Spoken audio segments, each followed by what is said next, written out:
मूसलाधार बारिश हो रही थी और वो अपने कमरे में बैठा जल थल देख रहा था। बाहर बहुत बड़ा लॉन था जिसमें 2 दरख्त थे। उनके सब्ज पत्ते बारिश में नहा रहे थे। इसको महसूस हुआ कि वह पानी की इस यूरत से खुश होकर नाच रहे हैं। इधर टेलीफोन का एक खंभा गड़ा था। इसके फ्लैट के ऐन सामने ये भी बड़ा मसरूर नजर आता था।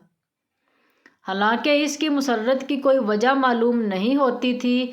इस बेजान शय को भला मसरूर क्या होना था, लेकिन तनवीर ने, जो कि बहुत मगमूम था, यही महसूस किया कि इसके आसपास जो भी शय है खुशी से नाच गा रही है। सावन गुजर चुका था और बाराने रहमत नहीं हुई थी। लोगों ने मस्जिदों में इकट्ठे होकर दुआएं मांगी, मगर कोई नतीजा बरामद ना हुआ। बादल आते और जाते रहे, मगर इनके थनों से पानी का एक कतरा भी ना टपका। आखिर एक दिन अचानक काले काले बादल आसमान पर घिर आए और छाजों पानी बरसने लगा। तनवीर को बादलों और बारिशों से कोई दिलचस्पी नहीं थी। इसकी ज़िंदगी चीटल मैदान बन चुकी थी, जिसके मुंह में पानी का एक कतरा भी किसी ने ना टपकाया हो। 2 बरस पहले इसने एक लड़की से, जिसका नाम सरैया था, मोहब्बत करना शुरू की, मगर यकतरफा मोहब्बत थी। सरैया ने इसे दरखोरे एतना ही ना समझा। सावन के दिन थे, बारिश हो रही थी। वो अपनी कोठी से बाहर निकला, जांगिया पहन कर के नहाए और बारिश का लुत्फ उठाए। आम बाल्टी में पड़े थे। वो अकेला बैठा इन्हें चूस रहा था कि अचानक इसे चीखें और कहकहे सुनाई दी। इसने देखा कि साथ वाली कोठी के लान में 2 लड़कियां बारिश में नहा रही हैं और खुशी में शोर मचा रही हैं। इसकी कोठी और साथ वाली कोठी के दरमियान सिर्फ एक झाड़ियों की दीवार हायल थी। तनवीर उठा, आम का रस चूसते हुए वो बाड़ के पास गया और गौर से इन दोनों लड़कियों को देखा।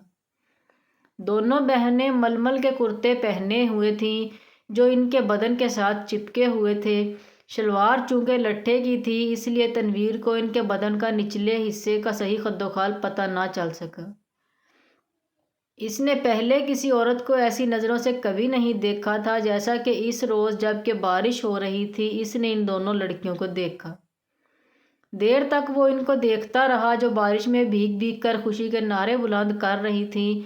तनवीर ने इनको पहले कभी नहीं देखा था, इसलिए कि वो तबान कुछ इस किस्म का लड़का था कि वो किसी लड़की को बुरी नज़रों से देखना गुनाह समझता था। मगर इसने इस रोज़ बड़ी ललचाई नज़रों से इनको देखा ही नहीं, बल्कि इनके गीले बदन में अंगारे बनकर बरमे की तरह छेद करता रहा। तनवीर की उम्र इस वक्त 20 बरस के करीब होगी। ना तजर्बाकार था। ज़िंदगी में इसने पहली मर्तबा जवान लड़कियों के शबाब को गीली मलमल में लिपटे देखा तो इसने यूं महसूस किया कि इसके खून में चिंगारियां दौड़ रही हैं। इसने इन लड़कियों में से एक को मुंतखब करना चाहा। देर तक वो गौर करता रहा। एक लड़की बड़ी शरीर थी, दूसरी इससे कम। इसने सोचा शरीर अच्छी रहेगी जो इसको शरारतों का सबक दे सके। ये शरीर लड़की खूबसूरत थी। इसके बदन के अज़ा भी मुनासिब थे। बारिश में नहाती जल परी मालूम होती थी। थोड़ी देर के लिए तनवीर शायर बन गया। इसने कभी इस तौर पर नहीं सोचा था, लेकिन इस लड़की ने, जिसका कुर्ता दूसरी के मुकाबले में बहुत ज़्यादा महीन था, इसको ऐसे ऐसे शेर याद करवा दिए जिनको अरसा भुआ भूल चुका था। इसके अलावा रेडियो पर सुने हुए फिल्मी गानों की धुनें भी उसके कानों में गूंजने लगीं और इसने बाढ़ के पीछे ये महसूस करना शुरू किया कि वो अशोक कुमार है, दिलीप कुमार है। फिर इसे कामनी कौशल और नलिनी ज्योनत का ख्याल आया, मगर इसने जब इस लड़की की तरफ इस गरज से देखा कि इसमें कामनी कौशल और नलिनी ज्योनत के खद्दोखाल नज़र आ जाएं, तो इसने इन दोनों एक्ट्रेसों पर लानत भेजी। वो इनसे कहीं ज़्यादा खूबसूरत थी। इसके मलमल के कुर्ते में जो शबाब था, इसका मुकाबला इसने सोचा कोई भी नहीं कर सकता। तनवीर ने आम चूसने बंद कर दिए और इस लड़की से, जिसका नाम प्रवीण था, इश्क लड़ाना शुरू कर दिया। शुरू शुरू में इसे बड़ी मुश्किलात पेश आईं, इसलिए कि इस लड़की तक रसाई तनवीर को आसान नहीं मालूम होती थी। फिर इसे अपने वालिदैन का भी डर था।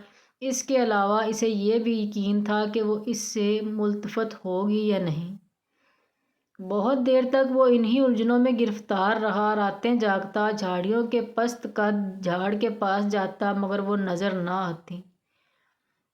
گھنٹوں وہاں کھڑا رہتا اور وہ بارش والا منظر جو اس نے دیکھا تھا آنکھیں بند کر کے ذہن میں دہراتا رہتا۔ بہت دنوں کے بعد آخر اس کو ایک روز اس سے ملاقات کا موقع مل گیا۔ وہ اپنے باپ کی کار میں گھر کے کسی کام کی غرض سے جا رہا تھا کہ پروین سے اس کی مڈ بھیڑ ہو گئی۔ وہ کار اسٹارٹ کر چکا تھا کہ ساتھ والی کوٹھی میں سے تنویر کے خوابوں کی شہزادی نکلی۔ اس نے ہاتھ سے اشارہ کیا کہ وہ موٹر روک لے۔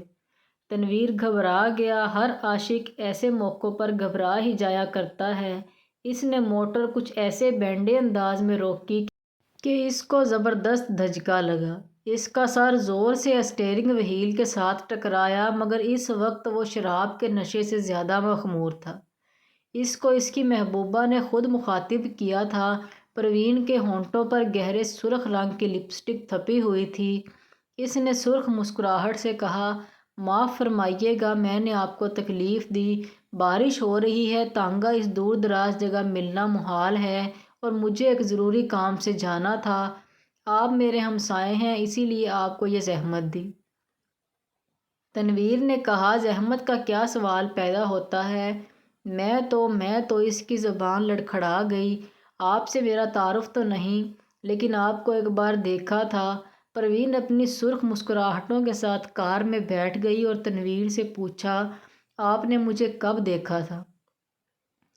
تنویر نے جواب دیا، آپ کی کوٹھی کے لان میں، جب آپ اور آپ کے ساتھ ایک اور لڑکی بارش میں نہا رہی تھیں۔ پروین نے اپنے گہرے سرخ لبوں میں سے چیخ نما آواز نکالی، ہائے آپ دیکھ رہے تھے، یہ گستاخی میں نے ضرور کی، اس کے لیے معافی چاہتا ہوں۔ پروین نے ایک ادا کے ساتھ اس سے پوچھا، آپ نے دیکھا کیا تھا؟ یہ سوال ایسا تھا کہ تنویر اس کا جواب نہیں دے سکتا تھا، آئیں بائیں شائیں کر کے رہ گیا۔ جی کچھ نہیں، بس آپ کو میرا مطلب ہے کہ دو لڑکیاں تھیں جو بارش میں نہا رہی تھیں اور خوش ہو رہی تھیں، میں اس وقت آم چوس رہا تھا۔ پروین کے گہرے سرخ لبوں پر شریر مسکراہٹ پیدا ہوئی، آپ آم چوستے کیوں ہیں، کاٹ کر کیوں نہیں کھاتے؟ تنویر نے موٹر اسٹارٹ کر دی۔ اس کی سمجھ میں نہ آیا کہ اس سوال کا جواب کیا دے، چنانچہ وہ گول کر گیا، آپ کو میں کہاں ڈراپ کر دوں؟ پروین مسکرائی، آپ مجھے کہیں بھی ڈراپ کر دیں، وہی میری منزل ہوگی۔ تنویر نے یوں محسوس کیا کہ اسے اپنی منزل مل گئی ہے، لڑکی جو اس کے پہلو میں بیٹھی ہے اب اسی کی ہے، لیکن اس میں اتنی جرأت نہ تھی کہ وہ اس کا ہاتھ دبائے یا اس کی کمر میں ایک دو سیکنڈ کے لیے اپنا بازو حمائل کر دے۔ بارش ہو رہی تھی، موسم بہت خوشگوار تھا۔ اس نے کافی دیر سوچا، موٹر کی رفتار اس کے خیالات کے ساتھ ساتھ تیز ہوتی گئی۔ آخر اس نے ایک جگہ اسے روک لیا اور جذبات سے مغلوب ہو کر اس کو اپنے ساتھ چمٹا لیا۔ اس کے ہونٹوں سے اپنے ہونٹ پہ وسط کر دیے۔ اس کو ایسا محسوس ہوا کہ وہ کوئی بہت ہی لذیذ آم چوس رہا ہے۔ پروین نے کوئی مزاحمت نہ کی لیکن فوراً تنویر کو یہ احساس بڑی شدت سے ہوا کہ اس نے بڑی ناشائستہ حرکت کی ہے اور غالباً پروین کو اس کی یہ حرکت پسند نہیں آئی۔ چنانچہ ایک دم سنجیدہ ہو کر اس نے کہا، آپ کو کہاں جانا ہے؟ پروین کے چہرے پر یوں خفگی کے کوئی آثار نہیں تھے لیکن تنویر محسوس کر رہا تھا جیسے وہ اس کے خون کی پیاسی ہے۔ پروین نے اسے بتا دیا کہ اسے کہاں جانا ہے۔ جب وہ اس جگہ پہنچا تو اسے معلوم ہوا وہ رنڈیوں کا چکلا تھا۔ جب اس نے پروین کو موٹر سے اتارا تو اس کے ہونٹوں پر گہرے لال رنگ کی مسکراہٹ بکھر رہی تھی۔ اس نے کلہے مٹکا کر ٹھیک کسیبوں کے انداز میں کہا، شام کو میں یہاں ہوتی ہوں، آپ کبھی ضرور تشریف لائیے۔ تنویر جب بھونچکا ہو کر اپنی موٹر کی طرف بڑھا تو اسے ایسا لگا کہ وہ بھی ایک کسیبی عورت ہے جسے وہ ہر روز چلاتا ہے۔ اس کی لال بتی لپسٹک ہے جو پروین نے ہونٹوں پر تھپی ہوئی تھی۔ وہ واپس اپنی کوٹھی چلا آیا۔ بارش ہو رہی تھی اور تنویر بے حد مغموم تھا۔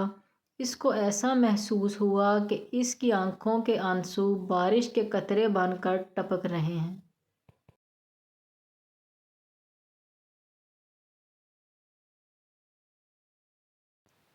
مزید اسی طرح کی ویڈیو دیکھنے کے لیے ہمارے چینل کو سبسکرائب کریں تاکہ ہر نئی آنے والی ویڈیو کا نوٹیفیکیشن آپ کو مل سکے۔